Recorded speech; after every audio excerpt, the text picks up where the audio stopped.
But I'm thinking we're going through a phase of medical history where we just learn how to use a new vaccination, just like the Spanish flu. Like Right. we had to learn how to deal with the flu. Now we have to deal with COVID, and it's COVID-19. So that means we've been dealing with this for a long time. Right. So I'm wondering, well, my initial question was the Delta variant, because that seems to be sort of the latest sort of political spin on the thing. We gotta deal with that, and I wonder what you think about that.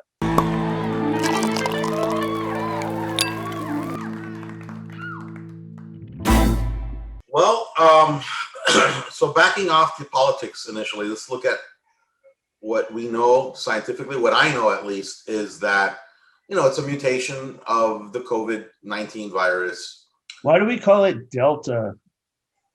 What? Uh, Why isn't it like COVID-20?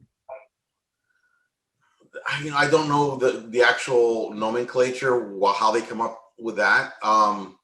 With flu viruses, they have their own nomenclature. But it is a COVID-19 coronavirus, and it's a very, you have the alpha, the several variants out there, right? I don't know who chose to call it Delta.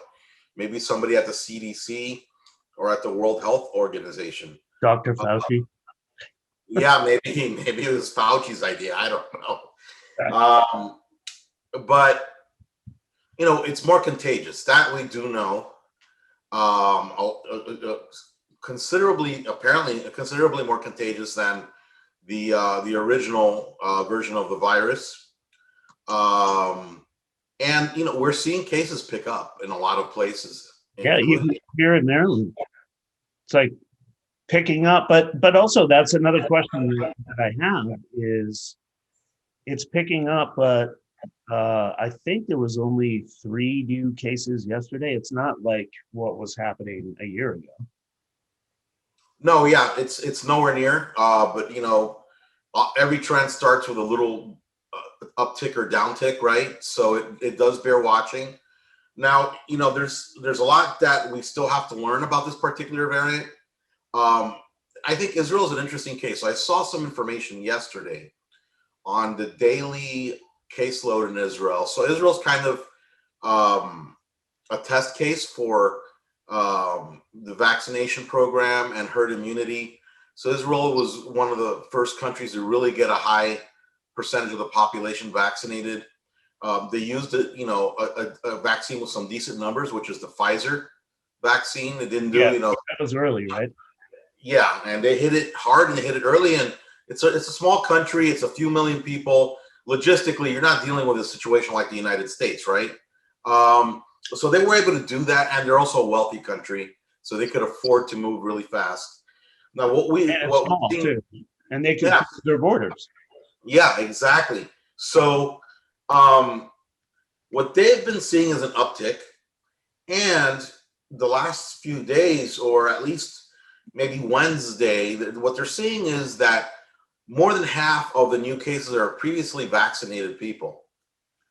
So the vaccine, these like the Pfizer vaccine at least, is not completely protective apparently against the Delta variant. At least it looks that way based on what I'm seeing in Israel. Okay, obviously we need more information here.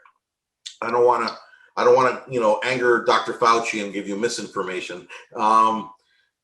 And another thing that they're seeing is the percentage of people that were previously infected is very small percentage of reinfections. So just looking at that little slice of data, it looks like if you've been previously infected, you've actually got more protection against the Delta variant than if you took the vaccine.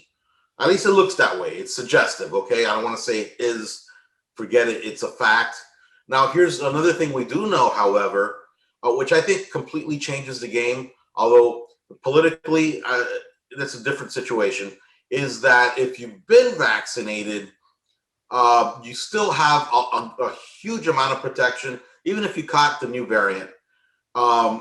You're highly protected against it putting you in the ICU in the hospital with a really severe case. So you could, I suppose, could catch it again, the new variant, but the odds of it making you really, really sick are greatly reduced over an unvaccinated person. And as you know, the groups of people that are really susceptible to a really bad case are, older folks over the age of, I don't know, like 60, and people with just chronic health conditions that are, not too healthy to begin with.